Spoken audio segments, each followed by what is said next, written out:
देश को ब्रिटिश हुकूमत से छुटकारा दिलाने के लिए अपने प्राणों की आहुति देने वाले धरती मां के अमर सपूत राजेंद्र नाथ लाहिड़ी ने फांसी के फंदे पर लटकने से पहले कहा था कि मैं मरने नहीं बल्कि आजाद भारत में फिर से जन्म लेने के लिए जा रहा हूं। काकोरी ट्रेन लूटकांड के नायक अमर शहीद राजेंद्र नाथ लाहिड़ी को गोंडा जेल में 17 दिसंबर 1927 को निर्धारित तिथि से 2 दिन पूर्व ही फांसी की सजा दे दी गई थी। तब से प्रतिवर्ष उनकी पुण्यतिथि पर समाज सेवियों व प्रशासन द्वारा विभिन्न कार्यक्रम आयोजित किए जाते हैं।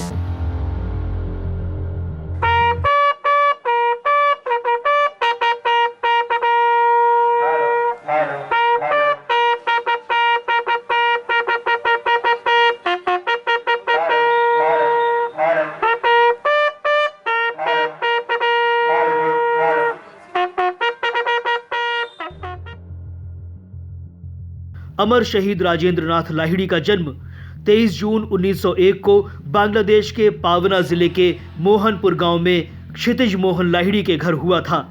उनके जन्म के समय पिता व बड़े भाई बंगाल में चल रही अनुशीलन दल की गुप्त गतिविधियों में योगदान देने के आरोप में कारावास की सजा काट रहे थे।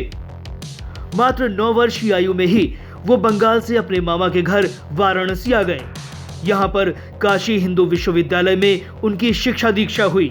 अंग्रेजों से देश को आजाद कराने में क्रांतिकारी गतिविधियों के लिए वाराणसी प्रमुख केंद्र था।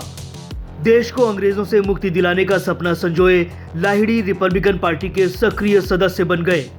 आजादी के कई आंदोलनों में उन्होंने अपनी महत्वपूर्ण भूमिका निभाई। अंग्रेज शासन से लड़ने के लिए उन्हें ब्रिटिश में निर्मित रिवॉल्वर की आवश्यकता थी। उसे खरीदने के लिए पैसों की जरूरत थी, तो उन्होंने अंग्रेजों का खजाना लूटने का प्लान तैयार किया। अशफाक उल्लाह खां, राम प्रसाद बिस्मिल, रोशन सिंह सहित अपने 6 अन्य सहयोगियों के साथ 9 अगस्त 1925 की शाम सहारनपुर से चलकर लखनऊ पहुंचने वाली ट्रेन पर धावा बोलकर काकोरी के पास सरकारी खजाना लूट लिया गया। कहा जाता है कि उसी ट्रेन में सफर कर रहे अंग्रेज सैनिकों तक की हिम्मत न हुई कि वे मुकाबला करने के लिए आगे आते। राजेंद्र नाथ लाहिड़ी ने कलकत्ता पहुंचने के बाद वहां से कुछ दूर स्थित दक्षिणेश्वर में बम बनाने का सामान इकट्ठा किया कि बम बनाते वक्त बम फट गया। आसपास में अफरा तफरी मच गई। धमाका सुनकर पुलिस आ गई। कुल 9 साथियों के साथ राजेंद्र नाथ लाहिड़ी भी गिरफ्तार हो गए। उन पर मुकदमा दायर हुआ। उन्हें 10 वर्ष की सजा हुई। बाद में ब्रिटिश राज ने दल के सभी प्रमुख क्रांतिकारियों पर काकोरी कांड के नाम से मुकदमा दायर करते हुए सभी पर सशस्त्र युद्ध छेड़ने तथा खजाना लूटने का मुकदमा चलाया।